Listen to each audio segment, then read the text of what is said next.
നമസ്കാരം. ഞാൻ നന്ദുകാവലമാണ്. ഞാൻ ഇന്ന് ഈയിടെ ഒരു സുഹൃത്തിനെ കണ്ടു. അപ്പം കുറച്ചാളോട് കാണുകയാണ്. പരിചയപ്പെട്ടു. പരിചയം പുതുക്കി. അതിനുശേഷം ചോദിച്ചു, എന്തൊക്കെയുണ്ട്, കുടുംബമൊക്കെ എന്ത് ചെയ്യുന്നു, ശ്രീമതി എന്ത് ചെയ്യുന്നു? അപ്പോൾ അദ്ദേഹം പറഞ്ഞു, പുള്ളിക്കാരി ഒന്നും ചെയ്യുന്നില്ല, ഹൗസ് വൈഫാണ്, വെറുതെ വീട്ടിലിരിക്കുകയാണ്. എനിക്കത് അത്ര ഇങ്ങോട്ട് മനസ്സിലാക്കാൻ പറ്റിയില്ല, പിടിച്ചില്ല. കാര്യം എന്താണെന്ന് വെച്ചാൽ, ഈ ഹൗസ് വൈഫ് വെറുതെ വീട്ടിലിരിക്കുന്ന ഒരാളാണോ? അതായത് ഇപ്പം കിച്ചണിലേക്ക് ചെന്നു, മീൻകറിയും ചോറും തോരനും സാമ്പാറും ഉണ്ടാക്കൂ എന്ന് പറഞ്ഞാൽ കിച്ചണിലെ ഗ്യാസ് സ്റ്റൗ തന്നെത്താൻ ഇതെല്ലാം ഉണ്ടാക്കുമോ? ഇപ്പം ഇദ്ദേഹം ഒരു എഞ്ചിനീയറാണ്. അദ്ദേഹം എഞ്ചിനീയറിംഗ് പാസ്സായി, എഞ്ചിനീയറായ ആ വ്യക്തി ഒരു ഡിഗ്രി പാസ്സായി അങ്ങനെ ആയതാണല്ലോ. ഇവർ അനുഭവ സമ്പത്ത് കൊണ്ടാണ് അമ്മൂമ്മ അങ്ങനെ പറഞ്ഞു തന്നു, അല്ലെങ്കിൽ സ്വയം പാചകം ചെയ്യണം എന്നുള്ള ഒരു അദമ്യമായ ആഗ്രഹം, കുട്ടികളോടുള്ള സ്നേഹം, ഭർത്താവിനോടുള്ള സ്നേഹം, അതെല്ലാം കൊണ്ടാണ് നമ്മുടെ വീട്ടിലെ ഓരോ സ്ത്രീകളും പാചകമൊക്കെ ചെയ്ത് നമുക്ക് ഓരോ നല്ല സ്വാദിഷ്ടമായ വിഭവങ്ങൾ തയ്യാറാക്കി തരുന്നത്.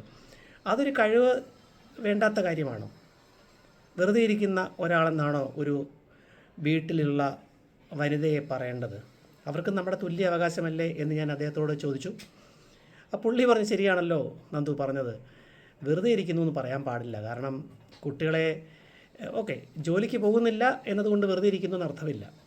കുട്ടികളെ പഠിപ്പിക്കുന്നു, അവരുടെ വസ്ത്രങ്ങളെല്ലാം അടക്കി എല്ലാം വെച്ച് അവരെ സ്കൂളിലേക്ക് യാത്രയാക്കുന്നു.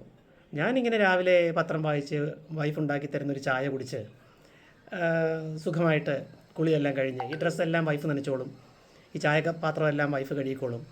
അതെല്ലാം കഴിഞ്ഞ് ഓഫീസിലേക്ക് ഞാൻ ടൈം എല്ലാം കെട്ടി പോകുന്നു, ഡ്രസ്സെല്ലാം തേച്ച് വെച്ചിട്ടുണ്ടാവും. തിരികെ വരുന്ന ഉടനെ ടയേർഡാണ്, ഞാൻ ക്ഷീണിക്കുന്നു എന്ന് പറഞ്ഞ് ഞാൻ ഡൈനിങ് ടേബിളിലിരുന്ന് ഉണ്ടാക്കി വെച്ച കാര്യങ്ങളൊക്കെ കഴിക്കുന്നു, ടി വി കാണുന്നു, ന്യൂസ് കാണുന്നു, കുളിക്കുന്നു, കിടന്നുറങ്ങുന്നു, അത്താഴം കഴിക്കുന്നു, കിടന്നുറങ്ങുന്നു, അങ്ങനെ. അപ്പോൾ ഈ വീട്ടിൽ ഇരിക്കുന്നയാൾ വെറുതെ ഇരിക്കുകയാണെങ്കിൽ ഇതെല്ലാം മേശപ്പുറത്ത് വരുമോ? ഈ തുണിയെല്ലാം മടങ്ങി തന്നെ അലമാരിയിൽ കയറുമോ?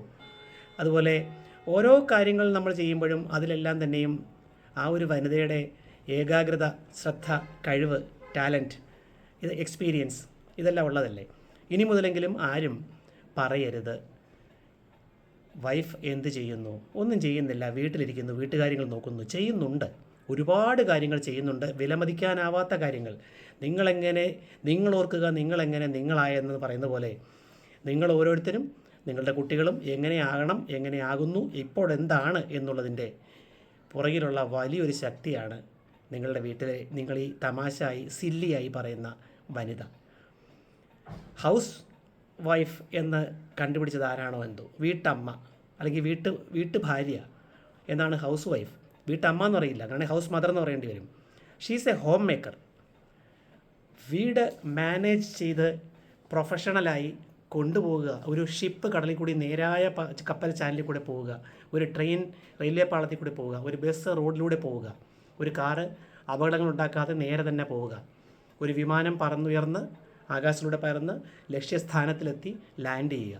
അതുപോലൊരു വീട്ടിൽ രാവിലെ മുതൽ കാര്യങ്ങളെല്ലാം തയ്യാറാക്കി റെഡിയാക്കി ചിട്ടയായി തുണി അലക്കുകയെന്ന മുതൽ അതിന് നേതൃത്വം വഹിക്കുന്നത് മുതൽ സ്വന്തം കാര്യങ്ങൾ കൂടാതെ മറ്റുള്ള 3-4 പേരുടെ കാര്യങ്ങൾ ശരിയാക്കി എല്ലാം വൈകുന്നേരം വരെ അക്ഷീണം പരിശ്രമിക്കുന്ന ഹോം മേക്കറാണ് നിങ്ങളുടെ ഭാര്യ, അല്ലെങ്കിൽ അമ്മ, അല്ലെങ്കിൽ സ്നേഹിത. നന്ദി, നമസ്കാരം.